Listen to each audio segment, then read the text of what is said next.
Nos acompaña Jorge Almengor, viceministro de Finanzas. Y, don Jorge, bienvenido. Muchas gracias, Bueno, Fernando. había una especie de acuerdo para que las calificaciones de Panamá pues, ya las tomaran con el próximo gobierno, no con un gobierno que le queda poco margen de maniobra. ¿Qué fue lo que se habló y por qué ocurrió esto? Bueno, sí, mira, lo primero que tengo que comentarte es que muy respetuosamente nosotros respetamos este informe de la calificadora Fitch Ratings que decide pues rebajar la calificación de riesgo de Panamá como grado de inversión. Sin embargo, no lo compartimos por algunos aspectos que son la situación socioeconómica actual del país. Yo creo que como tú bien mencionas, había un consenso generalizado en la industria financiera, tanto local como internacional, de que en estos momentos, sobre todo, había sido práctica de mercado de diferentes, de las tres calificadoras, de hecho, en varios países de la región y del mundo que ostentaban el mismo tipo de calificación, de no realizar reportes tan cercanos durante procesos de elecciones generales. De hecho, el promedio que tenemos es que los últimos reportes de algún tipo de revisión hacia la alza o hacia la baja eran emitidos en aproximadamente un periodo de 113 días antes máximo de las elecciones generales. Creo que como tú bien mencionas, el aspecto principal es por qué en este momento. Obviamente es algo que nosotros en cierta medida cuestionamos. Nosotros sentimos que Panamá como país tiene condiciones socioeconómicas sólidas todavía y de hecho Fitch Ratings había hecho una revisión de la calificación con una perspectiva hacia la baja recientemente durante los meses de octubre y noviembre del año pasado. Y dentro de sus análisis, ellos usualmente incluyen aquellos aspectos que pueden impactar de manera positiva o negativa esa perspectiva que ellos tienen, dentro de los cuales establecían que cumpliéramos o no con las metas fiscales. Y creo que ese es uno de los temas que en cierta medida nosotros sentimos que no se le dio la ponderación adecuada, toda vez de que, si bien es cierto, obviamente nosotros hemos incrementado en un número nominal importante la deuda pública en los últimos 4 años. Esto ha sido parte de una política anticíclica que fue inclusive revisada y aprobada por el Fondo Monetario Internacional, la cual permitió que este país no tuviera una caída económica más fuerte de la caída del 18% que tuvimos en el año 2020 producto de la pandemia. Y yo sé que muchas personas tal vez no quisieran rememorar lo que impactó y los resultados de la pandemia específicamente para la vida social y financiera de todas las personas, pero la realidad es que producto de esa situación el Estado, como Estado, tuvo una caída de ingresos sumamente importante y obviamente necesitábamos buscar aquellos alicientes que permitieran que la actividad económica fuera a reactivarse y recuperarse lo más rápido posible. Eso demostró, en efecto, y con evidencia factual, que en los años siguientes, 21, 22 y 23, tuvimos un crecimiento que fue el más importante de Latinoamérica y del Caribe, excluyendo obviamente a Guyana, que tiene unas situaciones muy particulares, pero que nos llevaron a crecer en niveles de 15.3%, 10.3% y el año pasado, Es que 2023, hace un momento 7.3%. Francisco Bustamante decía, bueno, esto desnuda la situación económica panameña, porque nos hemos dado cuenta de que hemos engordado al niño, pero a punta de Coca-Cola, de bon, de pan, es decir, cosas que no han permeado y han creado desarrollo. Y si uno ve el crecimiento de Panamá y lo detallas, pues estaba creciendo la mina, estaba creciendo los puertos, estaba creciendo todo el sistema logístico, pero consumo no estaba creciendo, no estaba creciendo pues los aspectos que tradicionalmente eran las grandes locomotoras de la economía panameña. Es decir, esto ahora mismo nos ha dicho, la carroza se nos acaba de convertir en calabaza. ¿Qué Sí, hacer? yo creo que ahí en ese punto sí es importante aclarar algo, porque en efecto sí sentimos que el crecimiento del país no ha tenido el impacto en las políticas de desarrollo o tal vez en el día a día del desarrollo de las personas, pero también es importante mencionar que algunos indicadores, por ejemplo, de la pobreza, sí se han reducido desde el año 2018 hasta por lo menos el año 2022-2023. Inclusive, nosotros hemos podido mantener una inflación relativamente Sí. baja para los efectos panameños y muy baja con respecto al mundo, El año pasado cerramos en 1.5%. Y creo que algo que es importante mencionar, y en efecto creo que tú lo comentas, es que esta situación es una situación de acumulación de decisiones que se han venido tomando durante los últimos 15 años, desde el momento en que Panamá fue reconocido como grado de inversión en el año 2010. Por ejemplo, te pudiera mencionar que el tema de las leyes especiales tiene un peso muy importante para nosotros durante estos 5 años, de al menos 3.600 millones de balboas acumulados que fueron obviamente comprometidos por administraciones anteriores y que se han cumplido en esta a través de reconocimientos de aumentos de salarios a sectores específicos como la salud, seguridad social, educación y demás. Entonces yo creo que sí es cierto que definitivamente hacia adelante, si lo vemos desde un punto de vista estructural, es importante seguir tomando conciencia de la ejecución y la eficiencia del gasto público. Probablemente tenemos que buscar formas de dinamizar y potenciar también la generación de ingresos, porque es una de las variables importantes en la estabilidad de las finanzas públicas. Pero sobre todo yo creo que lo que hay que recalcar es que definitivamente en este caso en particular, y nosotros lo contrastamos contra los reportes que ellos han hecho todos los años, esta calificadora tenía siempre expectativas que fallaron con respecto al crecimiento económico esperado del país y al cumplimiento de las metas fiscales. Yo creo que eso es un aspecto que nosotros resaltamos mucho y sobre todo en el comunicado se menciona, porque si bien tomamos esa decisión de la política anticíclica en su momento, en el año 2020, incrementamos a un déficit fiscal importante de 10.3%, no más del límite de 10.5% establecido en la Ley de Responsabilidad Social Fiscal, pero cada año fue decreciendo. Sí.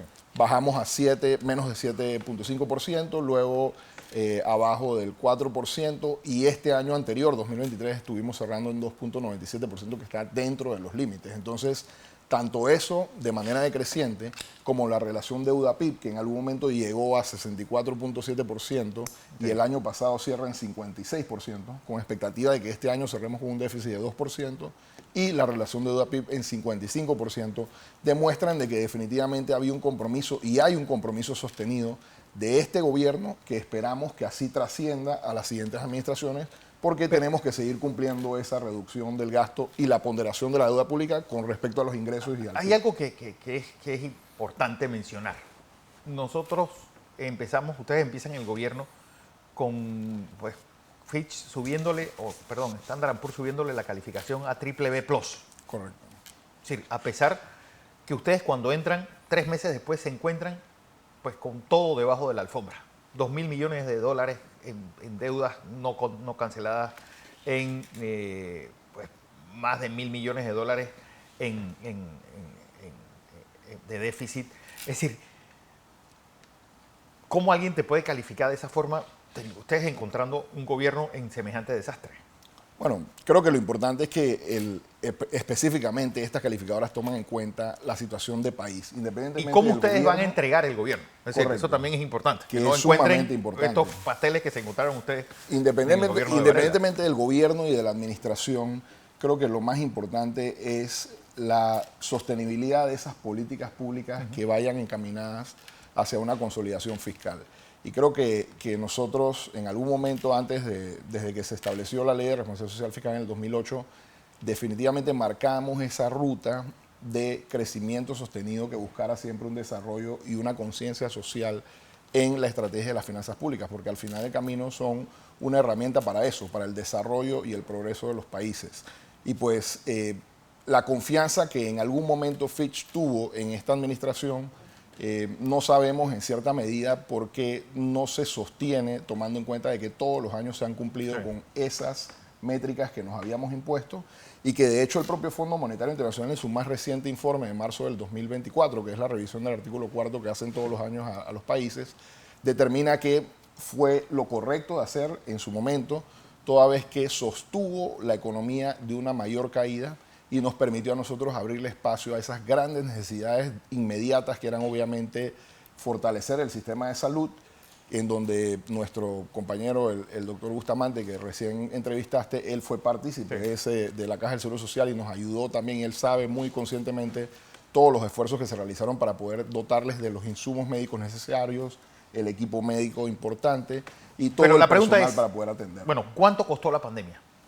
Mira, esa es una pregunta sumamente importante y yo creo que ahí es algo que nosotros no hemos sido lo suficientemente comunicativos con la sociedad. en el sentido de hacerles entender cuánto del endeudamiento nosotros tuvimos que orientar producto de la pandemia y que no hubiéramos contratado en caso de que no hubiera sucedido. Y es que específicamente entre los años 20 y 23 nosotros tuvimos un crecimiento de la deuda de aproximadamente unos 18.000, 19.000 millones de dólares. Sí. De esos, un poco más del 60%, es decir, casi 9.500 o 10.000 millones de dólares, fueron directamente relacionados con las necesidades inmediatas, tanto de caída de ingresos corrientes, que estaban por el orden de 4.477 millones, así como también el fortalecimiento de los diferentes programas sociales que se atendieron. Yo creo que es importante mencionar también que durante todos estos años se continuó ejecutando el programa de subsidios del gobierno, que es importante. Ahí era algo que yo te quería preguntarte. Por ejemplo, ¿no era el momento idóneo para cortarle el subsidio, por ejemplo, a los partidos políticos? Estaban en pandemia, todos estábamos encerrados. ¿Qué hacía un partido político recibiendo subsidio electoral? Es decir, había que buscar de priorizar exactamente esos pocos ingresos en qué usarlos. Sí, y en efecto todos los subsidios sociales, los que iban orientados específicamente yo te digo, a la sociedad, los 120, fueron los mantenidos. 65, pues el tanque de gas, el subsidio a la electricidad, bueno, tal vez era necesario porque la gente estaba en su casa, pero pagarle a los partidos políticos.